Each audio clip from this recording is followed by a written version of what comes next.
ഇന്നലെ ഡൽഹിയിലിരുന്ന് ബീഹാറിലെ ഒരു പരിപാടി വീഡിയോ കോൺഫറൻസിലൂടെ മോദി അഭിസംബോധന ചെയ്തപ്പോൾ താൻ പ്രസംഗിച്ച അരമണിക്കൂറിലധികം ഉപയോഗിച്ചത് മോങ്ങാനായിരുന്നു.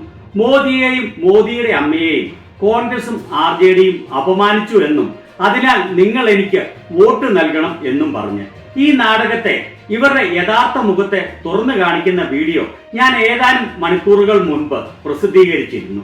ഇവിടെ പ്രിയങ്ക ഗാന്ധി മോദിയുടെ ഈ മോങ്ങലിനെ വ്യക്തമായി തുറന്നു കാണിക്കുന്ന ഈ വാക്കുകൾ കേൾക്കേണ്ടത് തന്നെയാണ്. ലോകത്തെ ഒരു രാജ്യത്തലവനും ഇതുപോലെ നാടകം കളിക്കുകയോ മോങ്ങുകയോ ചെയ്യുകയില്ല. എന്നാൽ മോദിക്കറിയാം മോദിയെ പിന്തുണയ്ക്കുന്നവർ ഒരു പൈസയുടെ വിവേകം ഇല്ലാത്തവർ ആണ് എന്നും അവരെ ഈ നാടകങ്ങൾ കൊണ്ട് തനിക്ക് കബളിപ്പിക്കാൻ കഴിയും എന്നും. എന്നാൽ ഇന്ത്യയിലെ വിവേകമുള്ള ജനങ്ങളെ മോദിയുടെ ഈ മോങ്ങൽ നാടകം തെല്ലുപോലും സ്വാധീനിക്കുകയില്ല എന്ന് നമുക്ക് എല്ലാവർക്കും അറിയാം. ഈ മോങ്ങൽ നാടകത്തെ തുറന്നു കാണിച്ചുകൊണ്ട് കുറെ നാളുകൾക്ക് മുൻപ് പ്രിയങ്ക ഗാന്ധി പ്രസംഗിച്ചത് ഇപ്പോൾ സോഷ്യൽ മീഡിയയിൽ വീണ്ടും വൈറലാവുകയാണ്. मैंने तो बहुत प्रधानमंत्री देखे हैं.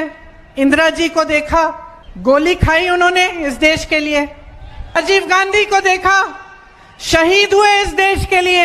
नरसिम्हा राव जी को देखा, मनमोहन सिंह जी को देखा, मेहनत करते हुए दिन रात को इस देश के लिए. लेकिन मैंने पहला ऐसा प्रधानमंत्री देखा है बहनों और भाइयों, पहला देखा है जो आपके सामने आकर रोता है कि मुझे गाली लग रही है, मुझे गाली दे रहे हैं. ഞാൻ വളരെയധികം പ്രധാനമന്ത്രിമാരെ കണ്ടിട്ടുണ്ട്. ഇന്ദിരാഗാന്ധിയെ കണ്ടിട്ടുണ്ട്. അവർ ഈ രാജ്യത്തിനു വേണ്ടി വെടിയുണ്ട ഭക്ഷിച്ചതാണ്.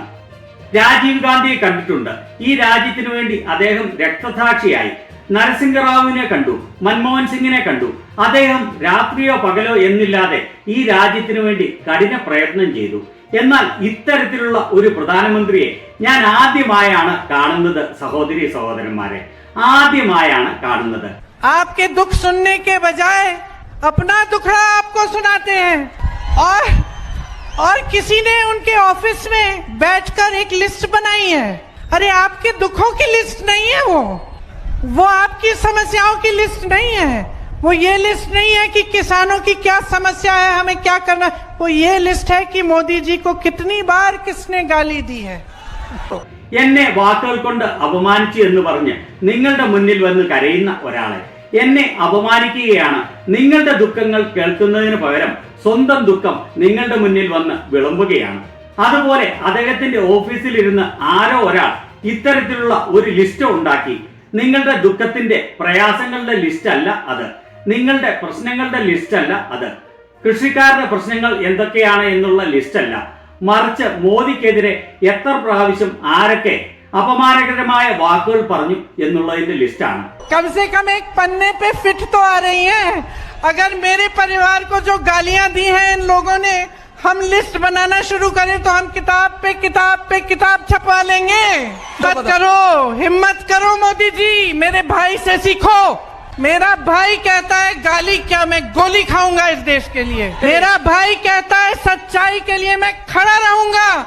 ഏറ്റവും കുറഞ്ഞത് ഒരു പേജ് നിറയെയുള്ള ലിസ്റ്റാണ് അത്. എന്റെ കുടുംബത്തിനെതിരെ ആളുകൾ ചൊരിഞ്ഞ അധിക്ഷേപ വാക്കുകളുടെ ലിസ്റ്റ് എടുക്കുകയാണെങ്കിൽ ഒരു പേജിന് പകരം നിരവധി പുസ്തകങ്ങൾ എഴുതാനുള്ള അത്രയുമുണ്ട്. അല്പം ചങ്കൂറ്റം, ധൈര്യം കാണിക്കൂ മോദി. എന്റെ സഹോദരനിൽ നിന്ന് പഠിക്കൂ. എന്റെ സഹോദരൻ പറയുന്നത് അപമാനമല്ല, മറിച്ച് ഈ രാജ്യത്തിനു വേണ്ടി വെടിയുണ്ട ഏൽക്കാൻ താൻ തയ്യാറാണ് എന്നാണ്. എന്റെ സഹോദരൻ പറയുന്നത് സത്യത്തിനു വേണ്ടി ഞാൻ അല്പം പോലും വിട്ടുവീഴ്ചയില്ലാതെ നിൽക്കുമെന്നാണ്. तुम गाली दो, गोली दो, छुरा मारो, कुछ भी कर लो, घबराओ मत मोदी जी, घबराओ मत. ये सार्वजनिक जीवन है, मोदी ये सब सहना पड़ता है, हिम्मत रखनी पड़ती है, आगे बढ़ना पड़ता है. നിങ്ങൾ അധിക്ഷേപ വാക്കുകൾ പറഞ്ഞുകൊള്ളൂ, വെടിയുണ്ട ഏൽപ്പിച്ചുകൊള്ളൂ, ആക്രമിച്ചുകൊള്ളൂ, എന്ത് വേണമെങ്കിലും ചെയ്തുകൊള്ളൂ എന്നാണ്. ഭയപ്പെടരുത് മോദി, ഇങ്ങനെ ഭീരുവാകരുത്. ഇത് ജീവിതമാണ്. ജീവിതത്തിൽ ഇതൊക്കെ സഹിക്കേണ്ടി വരും. അതിന് തന്റെ ഇടം ഉണ്ടാവണം. മുന്നോട്ട് പോകാൻ പഠിക്കണം. മോദിയുടെ ഈ വൃത്തികെട്ട നാണംകെട്ട നാടകവും പ്രിയങ്ക സംസാരിക്കുന്ന രീതിയിൽ തമ്മിലുള്ള വ്യത്യാസം കാണുമ്പോൾ സംസ്കാരമുള്ളവരും അല്ലാത്തവരുമായുള്ള വ്യത്യാസം വ്യക്തമാവും. അവരെയും അവരുടെ കുടുംബത്തെയും സഹോദരനെയും അമ്മയെയും വല്യമ്മയെയും മുതുമുത്തച്ഛനെ പോലും ദിനം പ്രതി അപമാനിച്ചുകൊണ്ടിരിക്കുന്ന മോങ്ങൽ മോദിയോടും കൂട്ടരോടും പ്രിയങ്ക ഇത് പറയുന്നത് തുറന്ന ചിരിയോടെയാണ്. ഇതൊന്നും തങ്ങളെ തെല്ലും ബാധിക്കുകയില്ലെന്ന്, രാജ്യത്തിനു വേണ്ടി എന്തും സഹിക്കാൻ ഞങ്ങൾ തയ്യാറാണ് എന്ന് യാതൊരു നാടകവുമില്ലാതെ സന്തോഷത്തോടെ ജനങ്ങളെ അറിയിക്കുകയാണ്. എന്നാൽ മോദിയുടെ ജീവിതം എന്ന് പറയുന്നത് നാടകമേ ഉലകം എന്ന് പറഞ്ഞതുപോലെ തന്നെയാണ്. നാടകവും ഫേക്ക് ന്യൂസും ന്യൂനപക്ഷങ്ങളോടുള്ള അടങ്ങാത്ത വിദ്വേഷവും ഇല്ലാതെ മോദിക്ക് ഒരു ദിവസം പോലും ഒരു മിനിറ്റ് പോലും ജീവിക്കാനാവില്ല.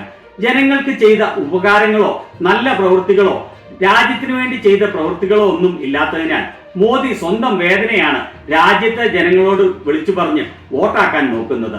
അതായത് മോദിക്ക് നിങ്ങളുടെയോ രാജ്യത്തെ പാവപ്പെട്ടവരുടെയോ വിദ്യാർത്ഥികളുടെയോ ദുരിതം അനുഭവിക്കുന്നവരുടെയോ കാര്യത്തിൽ യാതൊരു വ്യാകുലതയുമില്ല. മറിച്ച് സ്വന്തം വ്യാകുലതകൾ മോങ്ങി പറഞ്ഞ് നിങ്ങളുടെ വോട്ട് വേണം. ഇവിടെ വേറൊരു അവസരത്തിൽ പ്രിയങ്ക ഗാന്ധി പറഞ്ഞതും കേൾക്കേണ്ടതാണ്. और मोदी जी का तो आप पूछिए ही मत। मोदी जी का क्या कहना, देश के पहले ऐसे प्रधानमंत्री हैं जो परमानेंट अपनी ही पीड़ा में परेशान रहते हैं। कर्नाटका गए, बड़ी लंबी लिस्ट ले गए कि भाई मुझे इतनी गालियां दी हैं, यहाँ भी कहने लगे मुझे इतनी गालियां दी हैं, रोते ही रहते हैं। लगता है आपने वो सलमान खान की पिक्चर देखी है तेरे नाम, उसमें सलमान खान शुरू से अंत तक रोते ही रहते हैं। मैं तो कहती हूँ मोदी जी के लिए भी पिक्चर बना देते हैं, उसका नाम रखेंगे मेरे नाम। മോദിയുടെ കാര്യം ചോദിക്കുകയും കൂടി വേണ്ട. മോദി എന്താണ് പറയുന്നത്? സ്വന്തം മനോവേദനയിൽ ആകുലതയോടെ ജീവിക്കുന്ന രാജ്യത്തെ ഒരേ ഒരു പ്രധാനമന്ത്രിയാണ് നരേന്ദ്രമോദി. കർണാടകത്തിൽ തനിക്ക് ഇത്രയധികം അധിക്ഷേപ വാക്കുകൾ കിട്ടി എന്നുള്ള ലിസ്റ്റുകളുമായി ചെന്നു. ഇവിടെയും വന്നു പറഞ്ഞു എനിക്ക് ഇത്രയേറെ അധിക്ഷേപങ്ങൾ നേരിടേണ്ടി വന്നു എന്ന്. സ്ഥിരമായി കരഞ്ഞുകൊണ്ടിരിക്കുകയാണ് മോദി. നിങ്ങൾ സൽമാൻ ഖാന്റെ തേരാ നാം എന്നുള്ള സിനിമ കണ്ടിട്ടുണ്ടോ? അത് കേൾക്കുമ്പോൾ കേൾക്കുന്ന ആളുകൾക്കും പ്രിയങ്ക ഗാന്ധിക്ക് തന്നെ ചിരിയടക്കാൻ സാധിക്കുന്നില്ല. അതിൽ സൽമാൻ ഖാൻ തുടക്കം മുതൽ അവസാനം വരെ കരഞ്ഞുകൊണ്ടിരിക്കുകയാണ് ചെയ്യുന്നത്. ഞാൻ പറയാൻ ആഗ്രഹിക്കുകയാണ്, മേരെ നാം എന്ന പേരിൽ ആദ്യാവസാനം മോദി കരയുന്ന ഒരു സിനിമ ഉണ്ടാക്കണമെന്ന്.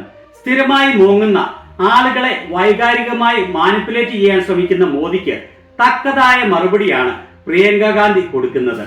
മോദി മോങ്ങാൻ തുടങ്ങിയത് ഇന്നും ഇന്നലെയും അല്ല.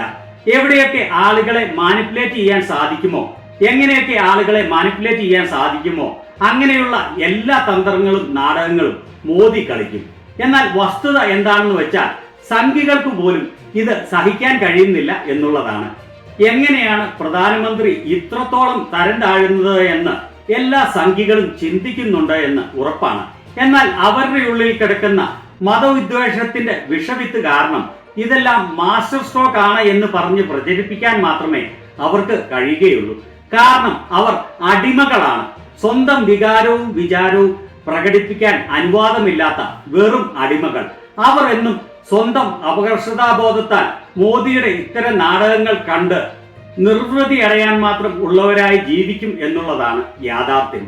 മോദിയുടെ ഈ മോങ്ങലിനെ ശരിയായ രീതിയിൽ തുറന്നു കാണിച്ച് വ്യക്തമായ മറുപടി കൊടുത്ത പ്രിയങ്ക ഗാന്ധിയുടെ വാക്കുകളെ കുറിച്ച് നിങ്ങളുടെ അഭിപ്രായം എന്താണ്?